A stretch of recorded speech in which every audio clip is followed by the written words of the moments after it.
ഭഗവാൻ രാമന് ശബരിയുടെ പഴങ്ങൾ കഴിക്കാൻ കഴിയുമെങ്കിൽ എന്തുകൊണ്ടാണ് നമുക്ക് തുപ്പിയ റൊട്ടി കഴിക്കാൻ കഴിയാത്തത് എന്നാണ് ഹലാൽ ഭക്ഷണത്തെ ന്യായീകരിച്ച് ബോളിവുഡ് താരം സോനു സൂദ് ചോദിക്കുന്നത്. ഇസ്ലാമിസ്റ്റുകൾ തുപ്പിക്കൊണ്ട് നിർമ്മിക്കുന്ന ഹലാൽ ഭക്ഷണത്തെ ന്യായീകരിക്കുവാൻ ഇയാൾ കണ്ടുപിടിച്ചിരിക്കുന്ന ഉപമയാണ് കൗതുകം. ഭഗവാൻ രാമൻ അദ്ദേഹത്തിന് ഹലാലിലും റോള് കൊടുത്തു. ഇപ്പോൾ ഈ വിവാദം ഉത്തർപ്രദേശിൽ ഉണ്ടായിരിക്കുന്നത് കൻവർ തീർത്ഥയാത്രയുമായി ബന്ധപ്പെട്ട് യോഗി ആദിത്യനാഥ് ഇറക്കിയ ഒരു ഉത്തരവിനെ തുടർന്നാണ്. കൻവർ തീർത്ഥയാത്രാ റൂട്ടിലുള്ള എല്ലാ ഭക്ഷണശാലകളുടെ ഉടമകളുടെ പേരുകളും അഡ്രസ്സുകളും കടയുടെ പുറത്ത് പ്രദർശിപ്പിക്കുവാൻ ഉത്തരവിട്ടു ഉത്തർപ്രദേശ് സർക്കാർ.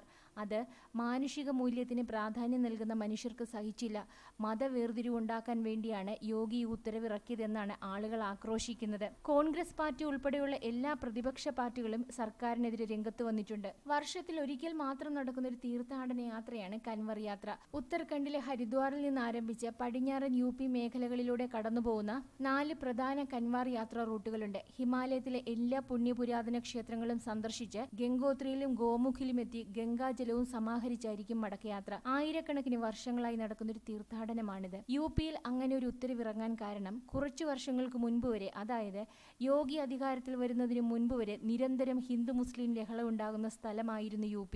ലഹളകൾ അവിടെ ഉണ്ടാകുന്നത് പലപ്പോഴും മാംസഭക്ഷണവുമായി ബന്ധപ്പെട്ടായിരിക്കും. ഇന്ത്യയിലെ ഹിന്ദുക്കൾ ഇപ്പോഴും ഭൂരിഭാഗവും സസ്യഭുക്കുകളാണ്, പ്രത്യേകിച്ച് വടക്കേ ഇന്ത്യക്കാർ. അവർ വ്രതമനുഷ്ഠിച്ചുകൊണ്ടാണ് ഈ കഠിന യാത്ര നടത്തുന്നതും. ഈ യാത്ര ചെയ്യുന്നവർ ഭക്ഷണത്തിനോ വെള്ളത്തിനോ ഇത്തരം കടകളിൽ കയറിയാൽ ലഹളയുണ്ടാക്കാൻ വേണ്ടിയിട്ട് മാത്രം ആരെങ്കിലും ഭക്ഷണത്തിൽ മാംസം കലർത്തിയാൽ അത് മതി അവിടെ ഒരു ലഹള പൊട്ടിപ്പുറപ്പെടാൻ. കോൺഗ്രസും മറ്റു പാർട്ടികളും കൂടെ ഇന്ത്യയിൽ വിധ്വംസക പ്രവൃത്തികൾ ഉണ്ടാക്കി എങ്ങനെയെങ്കിലും BJPയെ അധികാരത്തിൽ നിന്നും ഇറക്കാൻ കരുതി കൂട്ടിയിരിക്കുന്നവരാണ്. ഈ ഒരു ബോർഡുണ്ടെങ്കിൽ തീർത്ഥാടകർ അവിടെ കയറില്ല.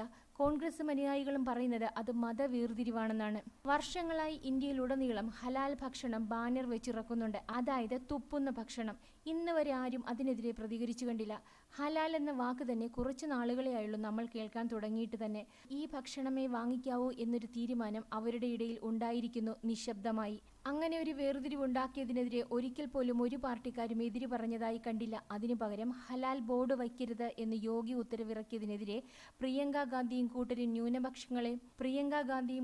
ന്യൂനപക്ഷങ്ങളെ വേർതിരിക്കുന്നു എന്നും പറഞ്ഞ് ലഹള തുടങ്ങിയിട്ടുമുണ്ട്. ഭഗവാൻ രാമൻ 10,000കണക്കിന് വർഷങ്ങൾക്ക് മുൻപ് ഭൂമിയിൽ ജീവിച്ചിരുന്നതായിട്ടാണ് പറയപ്പെടുന്നത്. എയ്ഡ്സ് വരെയുള്ള ഇക്കാലഘട്ടത്തിൽ ലോകത്ത് മൃഗങ്ങളെ മുഴുവൻ കൊന്നുതിന്ന് മൃഗങ്ങളുടെ ശരീരത്തിലുള്ള വൈറസുകളുമായി നടക്കുന്ന മനുഷ്യരെ ഭയന്ന് മാസ്ക് വെച്ചുകൊണ്ട് നടക്കുന്ന ഇക്കാലത്ത് രോഗാണുവാഹിയായ മനുഷ്യൻ തുപ്പുന്ന ഭക്ഷണം കഴിക്കണമെന്നാണ് ഇസ്ലാം സ്നേഹികൾ പറയുന്നത്.